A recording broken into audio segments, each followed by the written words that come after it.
Je te lance sur tous les sujets, hein. C'est pas parce que c'est comme ça que je vais le faire comme ça. Bah, je me sentais seul et il n'y avait qu'une seule personne vers qui me tournait, du coup c'était Dieu, qui est différent. Différent. C'était hyper important pour moi de finir sur une bonne note. Sur cette scène du cabaret sauvage, oui très, Jésus. très chou. Que le peuple de Dieu puisse chanter. Tu connais la Bible quand même. Alors que tu n'étais Pas seul. Hello l'équipe, bienvenue dans le Milkaverse et bienvenue dans la Safe Place les amis. Aujourd'hui on se retrouve pour une nouvelle vidéo que je suis très contente de vous faire. Vous avez peut-être pas reconnu le décor et c'est normal parce qu'aujourd'hui on se retrouve pour le premier épisode de la discussion avec. C'est une capsule du Musicverse, je suis plutôt contente. Aujourd'hui on est avec Ivan, on a déjà discuté de son album, j'avais fait une review. Souvenez-vous, ça fait un peu longtemps quand je parlais de musique un peu sur la chaîne. Mais aujourd'hui on est de retour avec lui. À l'époque c'était Ivan Music & Co, aujourd'hui il est tout seul. On va du coup discuter un petit peu de ce qui s'est passé pendant tous ces temps et ces moments et j'espère que ça va vous plaire. So let's go. Ivan, bonjour. Bonjour. Comment ça va? Ça va bien et toi? Moi ça va, merci. On va rentrer direct dans la discussion justement. Tu as annoncé du coup un EP. Avant tout ça, il y a quand même eu tout un parcours, j'ai envie de dire. Tu as annoncé du coup ta carrière solo. Est-ce qu'on peut revenir un petit peu en arrière en décembre, justement, où quand sur cette scène du cabaret sauvage, tu as annoncé du coup ta carrière solo. Déjà, comment est-ce que tu te sentais à cette annonce-là? Comme vous pouvez savoir, aujourd'hui, ça fait 9 ans avec Ivan Music & Co. Est-ce qu'on peut applaudir un peu de la personne? Comme on dit, sur le chemin du pardon, il y a un début et il y a une fin.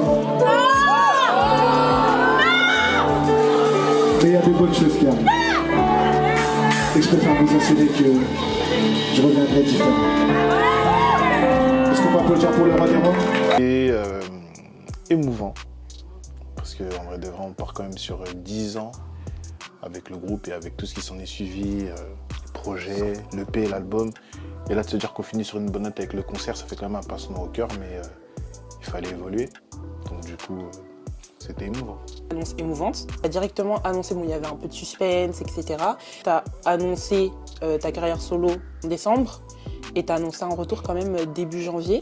C'est allé très rapidement et là, tu nous as annoncé un EP qui, si vous regardez cette vidéo, est déjà sorti d'ailleurs. Comment est-ce que la préparation de l'EP s'est passée? C'est-à-dire que, est-ce que tu as travaillé en même temps pour la préparation du concert et pour la préparation de l'EP ou c'était deux choses qui étaient distinctes? Et comment justement tu as réussi à faire la différence entre les deux? Parce que Ivan Music & Co et Ivan, c'est pas la même chose finalement. Alors on a commencé, j'ai eu la réflexion, ça fait quand même assez longtemps. Maintenant, je voulais concrétiser quelque chose quand même avec le groupe. C'était hyper important pour moi de finir sur une bonne note. Donc, ce qui fait qu'on a réfléchi à la chose avant le concert. On a eu 2 semaines de travaux avant le concert pour pas être trop déconnecté. Et il fallait qu'en décembre, on soit vraiment focus sur ce qu'on allait produire. Donc, on a commencé les travaux fin novembre. Ok. Décembre, on a arrêté les travaux. On s'est recentré sur le concert. Et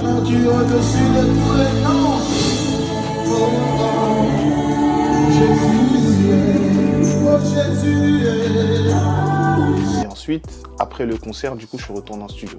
Ok. Je suis retourné en studio et j'ai finalisé le projet. Allô, allô, allô, allô, allô, allô, mes téléphones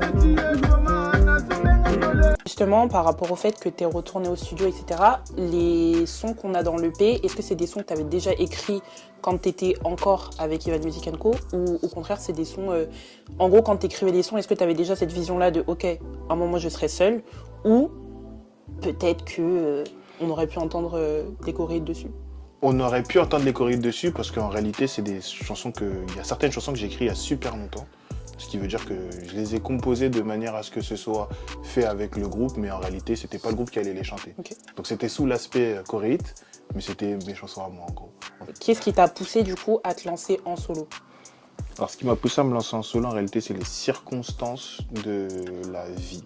Parce qu'il faut savoir que avec 10 ans de groupe et gérer une vingtaine de personnes, les réalités de la vie, elles vous rattrapent. Ceux qui se marient, ceux qui ont des enfants, ceux qui ont d'autres priorités qui vont pas vivre de la musique par exemple, ou qui vont pas pousser la musique plus loin. Donc il y a ces réalités qui arrivent. Et en soi, à la vitesse à laquelle je voulais aller, en termes de productivité, il fallait que je puisse me détacher pour pouvoir faire et arriver là où j'ai envie d'aller. Ok. Et du coup, qu'est-ce qui change, même si là, en vrai, il n'y a pas assez de recul pour dire que oui, bah, j'écris tout seul, etc. Qu'est-ce qui change dans ce truc-là où, avant, tu étais dans Ivan Music & Co, même si tu étais déjà mis en avant et que tu étais quand même l'artiste principal, et là où tu es complètement seul? Alors, il y a deux choses qui changent. La première, c'est l'aspect familier, en réalité. Le fait de se dire que voilà, il y a une chanson, je sais qui va chanter, qui va faire quoi, de se retrouver tous au studio, de pouvoir avoir le temps d'avoir tout le monde au studio. Ouais. Ça va beaucoup changer. La deuxième chose, en réalité, c'est pas réellement un changement, mais en soi, dans ma technique d'écriture, quand le Seigneur il me donne tout. Donc ça veut dire, je sais ce qu'il faut faire là, les refrains, pré-refrains, s'il y a un bridge ou pas. Donc en soi, ça change pas beaucoup de ma manière de travailler. Après, il y a le directeur musical qui est Benjamin. En soi, c'était toujours avec lui que j'étais en lien. Donc tu as quand même gardé le directeur musical? J'ai gardé le directeur musical, ce qui fait qu'en réalité, il suffit juste d'un coup de fil et se dire à Benjamin, bon Benjamin, écoute, tel jour, il faut qu'on fasse ça et ça va beaucoup plus vite. Ça va beaucoup plus vite, mais sinon, c'est vraiment l'aspect familial et le travail aussi, parce qu'en réalité, sur le schéma du pardon, par exemple, on a vraiment beaucoup travaillé, on était vraiment souvent ensemble. Il n'y a pas un week-end où on n'était pas ensemble ou dans la semaine où on n'était pas ensemble. Donc c'est plus cet aspect-là qui est différent.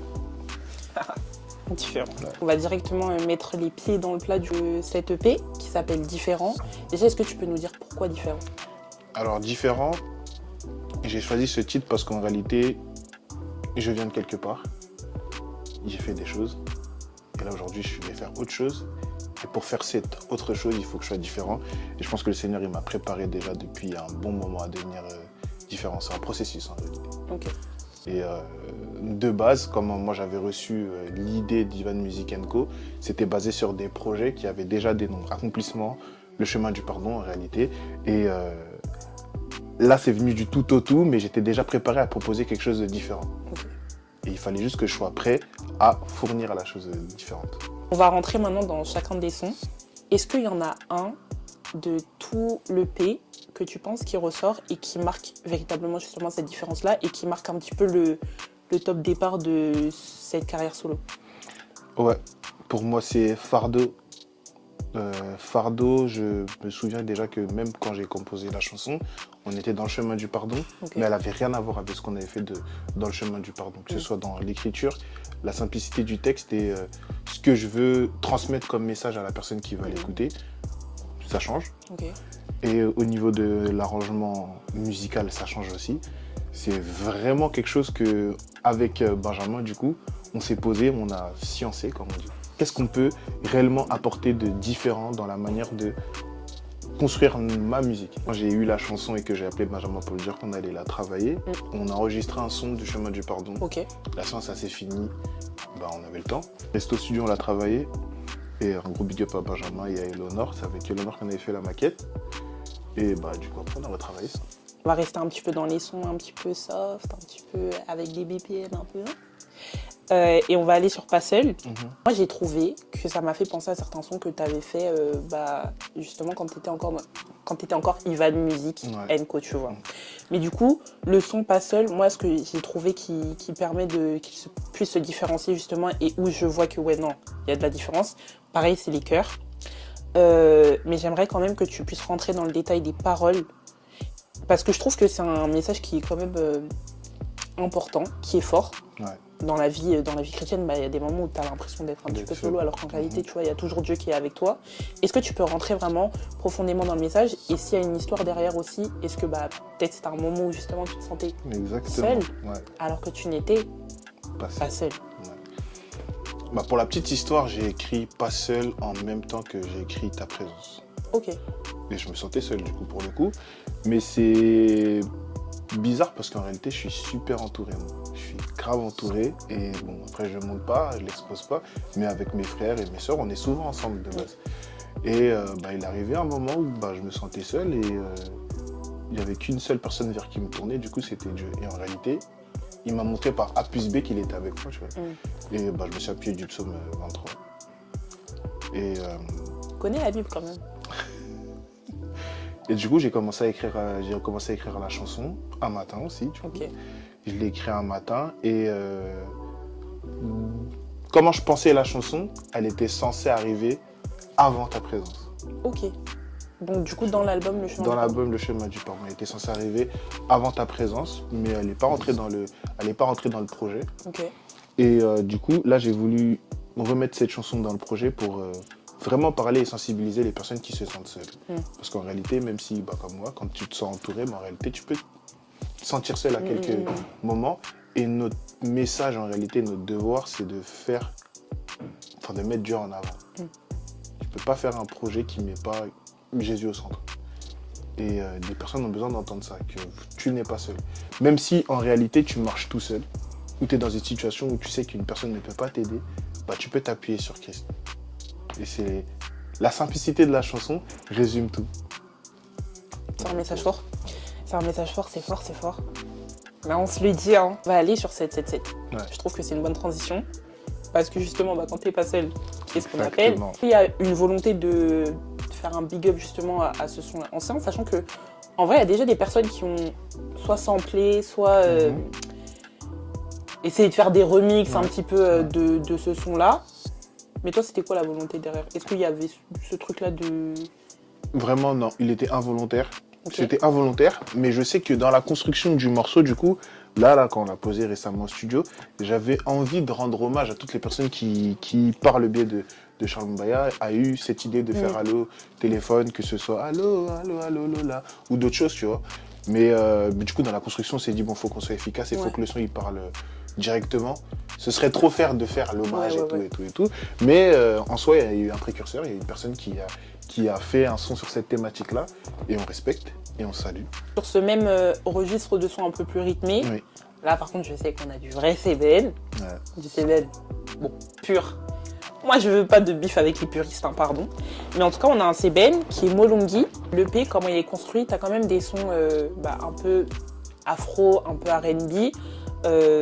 Mais du coup ça fait plaisir quand même de retrouver un CBN parce que je sais que les gens t'aimes bien quand même sur des titres CBN et je sais que tu les fais bien aussi. Est-ce que tu peux nous parler de la place de ce titre-là dans l'EP? Parce qu'on aurait pu penser justement que tu allais faire peut-être un... Comme c'est un EP et que c'est un projet plus court qu'un album, on aurait pu penser que, bon allez, 4 titres, autant faire des 4 titres qui vont plutôt être soft pour rester dans la même vibe. Pourquoi est-ce que Molongi aujourd'hui se retrouve dans l'EP? Tu nous parles un petit peu du son, quoi.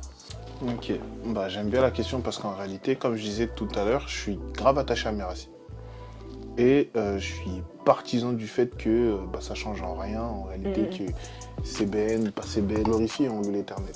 Maintenant, il y a deux choses que j'aime bien dissocier, c'est la partie CBN et la partie louange. Et ça me tient hyper à cœur, beaucoup, que le peuple de Dieu puisse chanter des chansons qui ont pour but de le louer, de l'adorer, peu importe le style.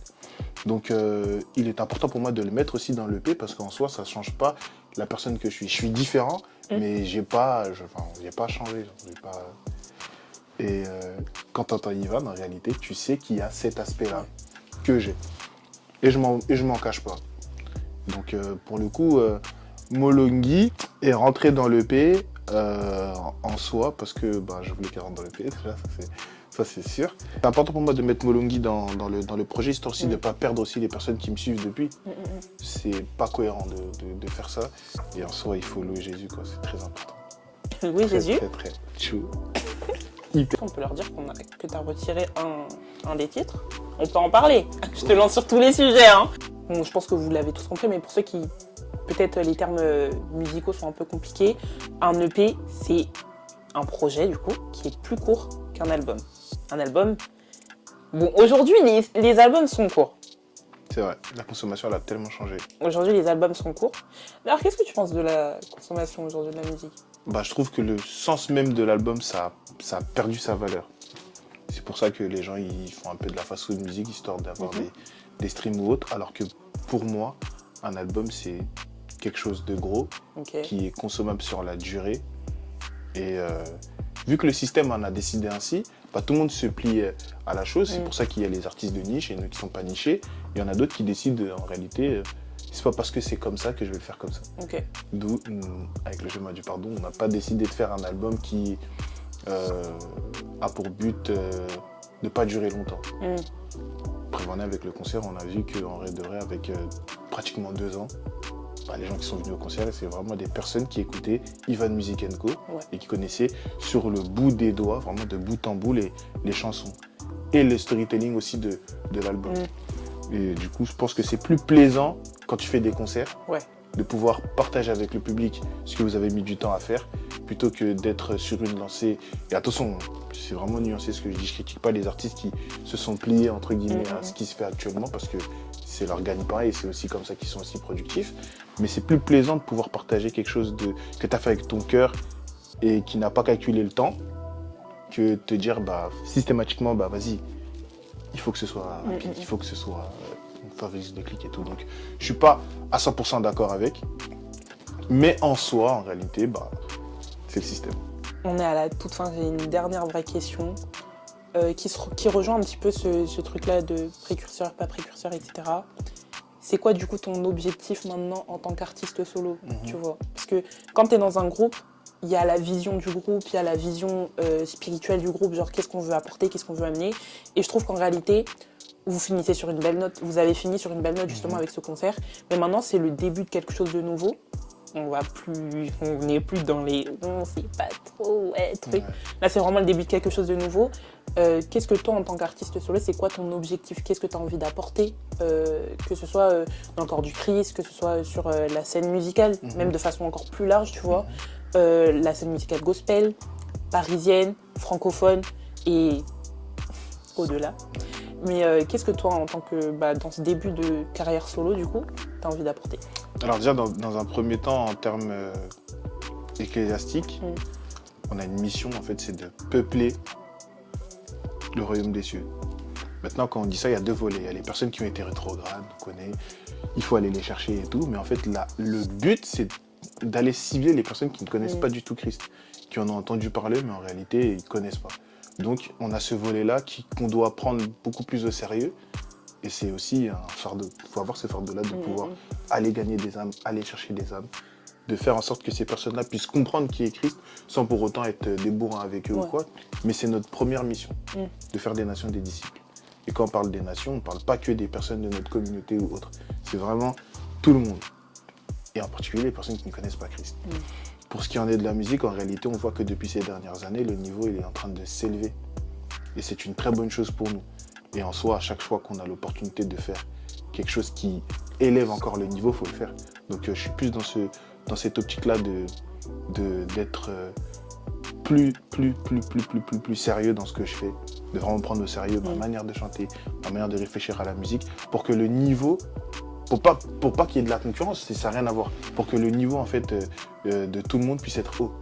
Donc de se dire qu'en réalité, ça tape, il faut le faire déjà de un parce qu'on c'est un jeu excellent, et en réalité la musique on rigole pas avec.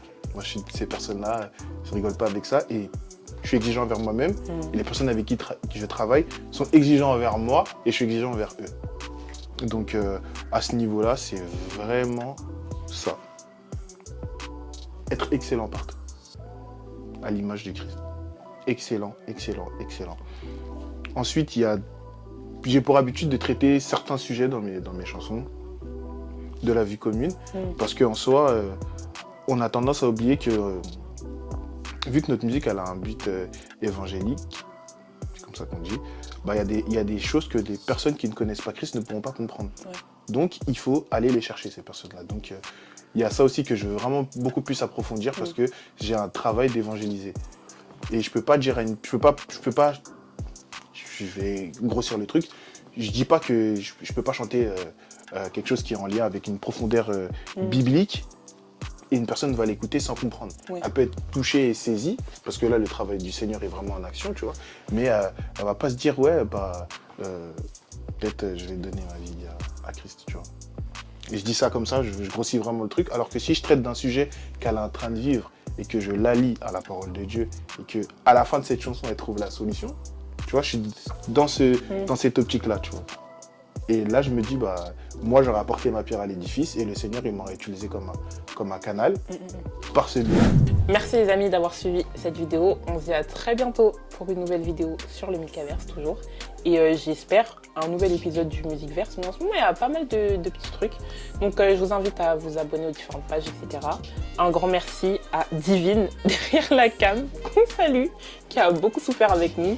Un grand merci encore une fois à l'artiste Ivan. Merci à toi. On se dit à bientôt. Je vous fais des bisous et à bientôt. One love.